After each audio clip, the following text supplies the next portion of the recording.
Welcome to More For Me with yours truly, Kat Necole. What up, homie?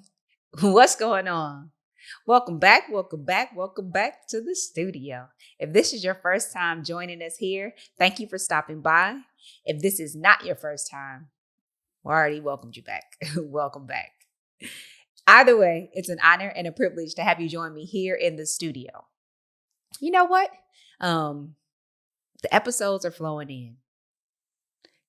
We're getting closer to the 100th episode. And I just want to say that because that's what's up. And I'm kind of excited about it. We're still going. We're still pressing. We're still moving.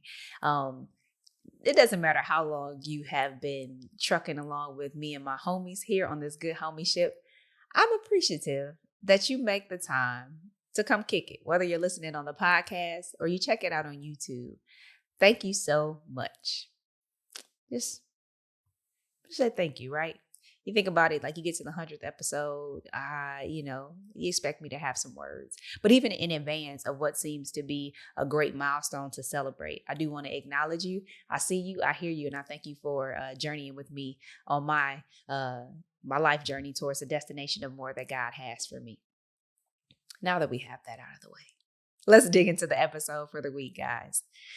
So, as you guys know, I recently had the privilege of going home. I went home for a week, actually. Home is Detroit, Michigan, 313 all day.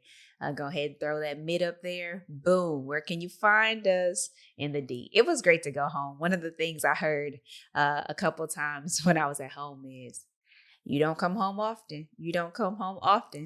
And they were not exaggerating. I don't necessarily go home often, but I do love home. Yeah. Got an episode called Home is Where the Heart Is or something like that, I believe. But yeah, I do love going home. Detroit will always have a special place in my heart. I remember when I had said that I could never change my cell phone number because at some point in my life, it may be my only tie to the great city of Detroit. So I still have a 313 number. It's been the same since I was 16 years old when I first got a cell phone. And it is what it is. I hope that it stays that way. That is a tangent. That's not where we're going today. But yes, I did go home. And I do want to talk about that. I mentioned a few of my favorite things that I was looking forward to. You know, it has to do with food when you go home. My sister, Straw, held me down. I went over to her house, and what did she have waiting for me? Better made chips. She was like, I heard the podcast, but you didn't say all the other stuff. So she couldn't get it all lined up, but she had some better made chips for me and for the kids. French has his own special snack that he likes. It wasn't better made. He has some favorite cookies. So she had set us all out. The funny thing is, she got the kids some individual bags of chips. She didn't think that I was going to share with them. She is very wise. I did not share, was not going to share. I did let my son taste like a little bit of some of the snacks that she had for me. But shouting out better made chips. I don't drink Faygo Pop anymore, but Faygo Pop, we call it pop, but I know some people call it soda, so we just gonna call it soda pop here and squash the argument. So I don't drink Faygo, but shout out to another Detroit brand, Michigan staple. We did get some Jay's chicken. That's this place I go and I have fried chicken and fried fish. Normally get some French fries as well. It's all fried. Can't eat that stuff often, but lemon pepper, it's one of my faves. So I did get a chance to indulge in that. I went to Hungry Howie's. That's the pizza place I was talking about. Went to Hungry Howie's and got some pizza. When I enjoyed that pizza, I actually did not enjoy it. I realized that their ingredients are not the same as what I'm accustomed to these days. So Hungry Howie's will always be in my heart, but it will not be in my belly again. But still, shout out to Hungry Howie's. I think it is delicious pizza. But we all know your girl cleaned up her diet pretty viciously. So the last thing I'm going to shout out that I got to indulge in when I went home, Crave the Wave. You know what I'm talking about? White Castle. Have you ever had White Castles?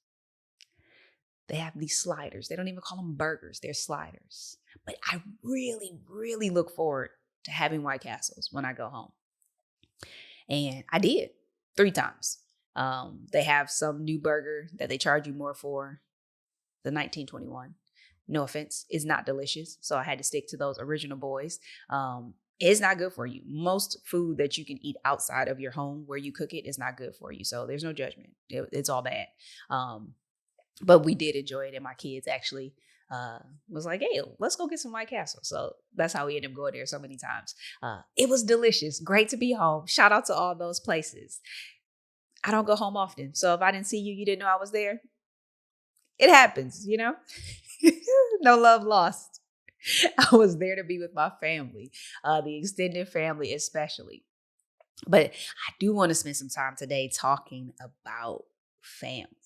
I got an opportunity to spend a lot of time with family. We actually were in Michigan because my mom had a 60th birthday celebration, and it was awesome. It turned out to be somewhat of like an off-cycle family reunion. You normally have family reunions in the summertime, but yeah, got to see a lot of family and really share my love for the city and my family, where I come from, like how all this stuff come together to make me help shape me into the woman I am today. And that was pretty cool. So as we look at family, I'm actually going to hone in and focus on my nuclear family, Team Thompson. And I realized we had the opportunity to share with our kids. Like, I showed them where I went to high school. Like, Mommy went to high school here, and Mommy used to do this here. Went to the old neighborhoods. Mommy grew up in this house, spent a lot of time here. But one of the things that my son, especially, he's the eldest, brought to our attention was that he had questions because he was unfamiliar with the surroundings and the things that he was seeing. And we encourage questions. We love questions. Be curious. You definitely don't want to squash that in your kids. So appreciate him asking and not making any assumptions and drawing conclusions on his own. But I wonder if you can hear him whining outside the door. I'm not sure, but it's slightly distracted. So I'm going to bring it back in. So literally, he asked some questions. So as we were navigating like a childhood neighborhood that I spent a lot of time in, why we still have a family home in that area, he and my daughter were kind of asking about the neighborhood. It looked different, right? I'm from the city of Detroit. It is a neighborhood. They grew up in Texas. Neighborhoods, just regionally, they don't look the same. You have a lot of differences.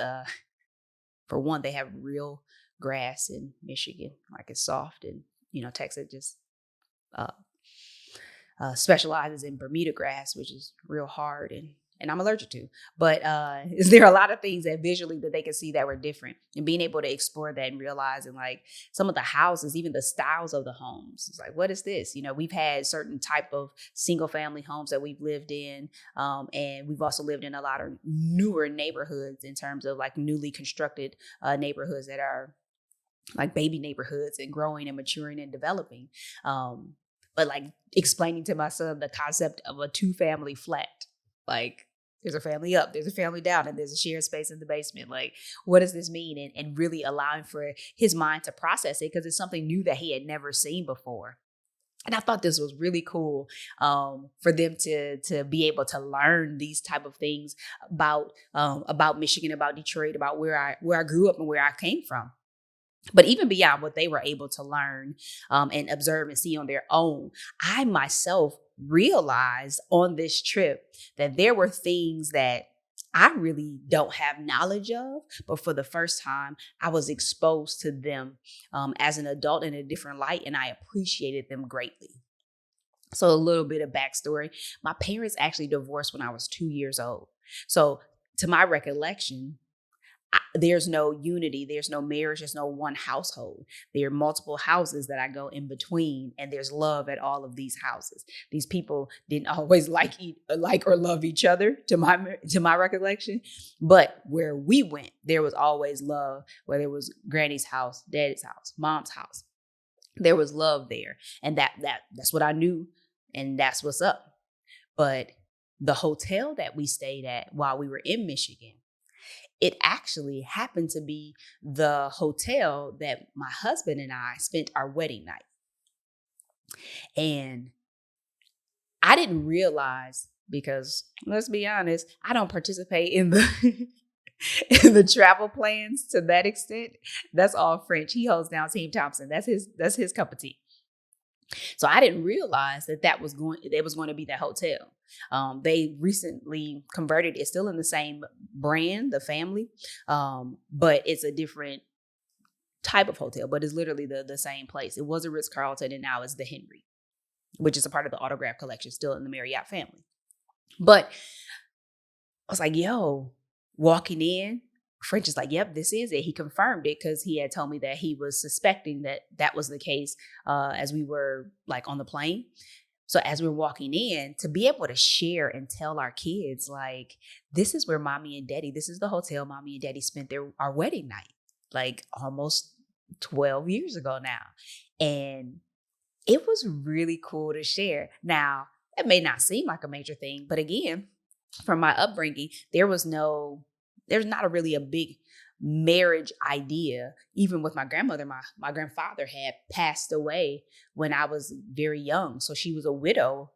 So there's a lot of singleness of women growing up. So to be able to share that moment with our kids, it felt really good.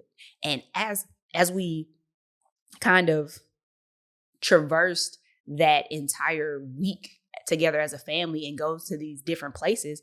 French and I have been together so long, even during our dating and so on. And we spent a great amount of time in Detroit in the early years to be able to share in moments and places and create new memories, but together as this one family unit.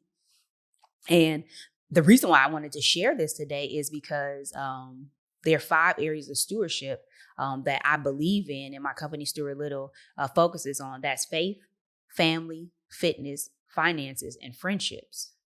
And when it comes to family, I realize a part of the more that God has for me literally is my family. It's my family unit. And I believe a family unit that is doing its best to live out life in a way that God intended. And the value of being able to do so. Because of my background, I know that I'm still an amazing person being raised in the household that I was.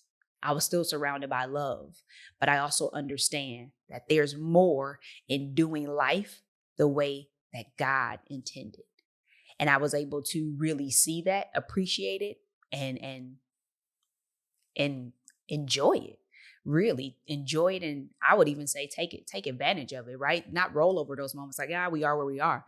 Like, no, like, hey, let's appreciate and celebrate this moment. It's something that we can take in together. And it also gives me an opportunity to have a different appreciation when friends of mine are talking about their parents' wedding anniversary. Stuff like that never meant anything to me because my parents don't celebrate one, right? Nowadays, they'll say like, hey, it would have been 40 something years if they hadn't got divorced, but they did. So before this present moment, it had little meaning. But I really appreciated being able to share those moments. And it made me think about the other things that, big or small, are part of the more that God has for me. Sometimes when you hear the more that God has for you and you want to explore that, is it all about material things, right? People may focus on like the house, cars, money, my status, position, titles, but that's not the essence of it for me, right? Those things come along with God's blessings, his favor, for sure. I believe it. I walk in it. However, like moments like this, when I consider my family, my faith, like these things coming together and seeing what God is doing, what he's capable of doing, and even getting a glimpse of the more that he has for me, for my children, because their foundation, their beginnings are different than mine were, and that they'll be closer to understanding what it is that God sees and he desires for us as his children.